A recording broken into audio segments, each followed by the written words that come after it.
내가 24세 때에 입교를 하였으나 진실한 교인이 아니었습니다. 나는 공부도 못했을 뿐만 아니라 그때까지 몸바쳐 해야 할 일이 아무것도 없었습니다. 기독교도 생각해 보았지만 진리가 없고 통화 같은 내용을 무조건 믿으라는 것뿐이었고, 작은 아버지가 하시는 것도 진리가 없었습니다.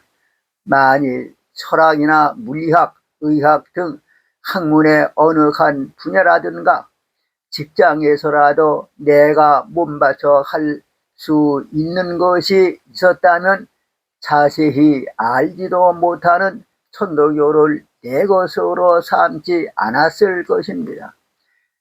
25살 될 때에 배가 심하게 아픔으로 가슴에 쌓여있던 것을 다 털어버리고 새로운 마음으로 천도교를 내 것으로 삼고 천도교 속에서 일생을 살기로 마음을 정하고 수련을 시작하였는데, 그날부터 배 아픈 것이 없어졌으므로 천도교를 내 것으로 삼고 49일 기도, 105일 기도, 1000일 기도를 드리면서 더욱 깊이 들어가게 된 것입니다.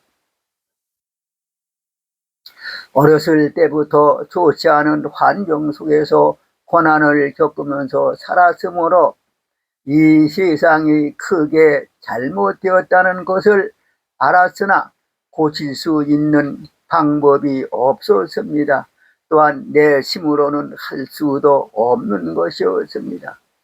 천도교에 입교할 때도 수련을 시작할 때도 도를 통하려는 마음이나 교권이나 어떤 것을 바라는 것이 아무것도 없었습니다. 오직 천도교를 내 것으로 삼고 다른 생각을 하지 않고 일생을 천도교에 바치고 가르치신 그대로, 교훈하신 그대로 일생을 편안히 살아가겠다는 것뿐이었습니다. 보도 116년 을묘년에 앞으로 교령이 된다는 가르침을 받았을 때도 우연이라면 너무나 이상한 우연이라고 생각하면서도 시련의 가르침이라고 생각했습니다. 보도 122년 49일 기도를 드릴 때 포독초나 할 수 있는 방책을 내려주신 가르침을 받고도 무관심하게 지냈습니다. 보도 123년 7월에 화학산 수도원에서 신곡자 사모님과 한지복 사모님께서 확인시켜 주었지만 그대로 실행하겠다는 마음은 없었습니다.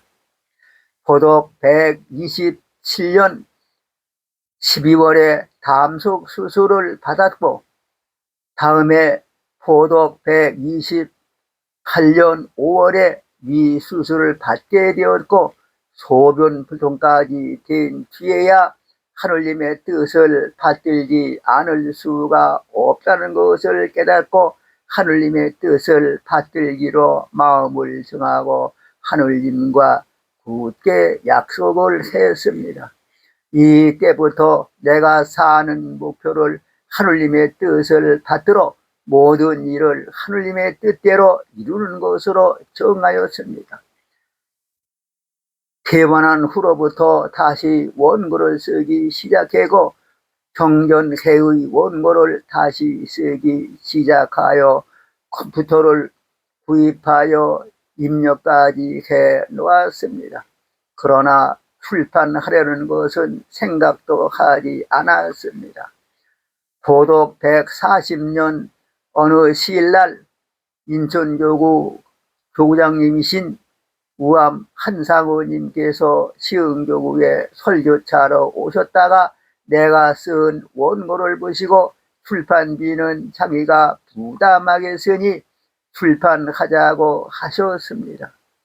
당시 중앙총부에 근무하시던 봉천당 이선영 사모님께서 바쁘신 가운데도 잠도 제대로 주무시지 못하시고 교종을 해 주시오.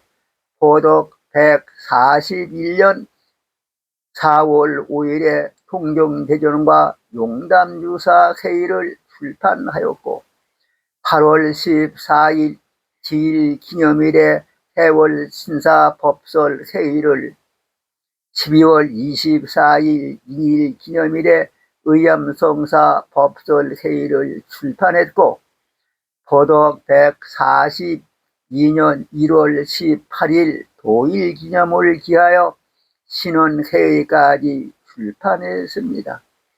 그의 생각이 나서 살펴보니 포독 22년에 대신사님께서 출판하라고 주신 원고를 가지고 다니시다가 보따리를 풀어 강원도 인제 갑둔리에서 통정대전을 처음으로 간행하신 지 두 해갑이 되는 해였습니다. 그 역시 기한 일로서 하느님의 감흥으로 된 것이라고 생각했습니다. 이 시간에는 여기까지만 말씀드리겠습니다. 감사합니다.